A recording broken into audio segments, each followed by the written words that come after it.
Finally ఇదంతా clean చేసుకునే దానికి చాలా టైం అయితే పట్టింది నాకు. మొత్తం నీట్గా అయితే పెట్టేసుకున్నాను.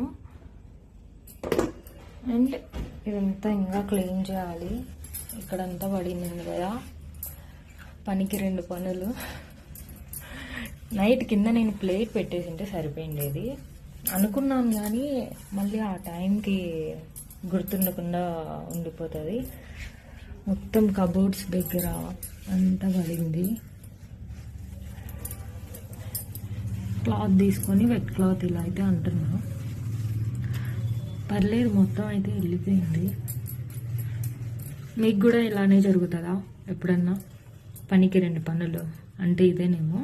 ఎర్లీ మార్నింగ్ కిచెన్లోకి వచ్చి చూడగానే నేనైతే షాక్ అయినా, బా ఎంత పనిరా స్వామి అని చెప్పి. Thanks for watching. Subscribe for more videos. మీకు ఇలానే జరిగితే కమెంట్ చేయండి. ఇప్పుడు మొత్తం క్లీన్ అయితే చేసేసాను. అసలు ఇక్కడంతా ఆరిపోయింది కదా. ఇప్పుడు చూడండి ఎంత నీట్గా ఉందో.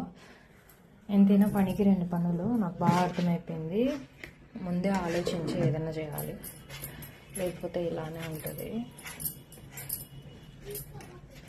టైట్గా పెట్టేసి ఫ్రిడ్జ్లో పెట్టేస్తే సరిపోతుంది.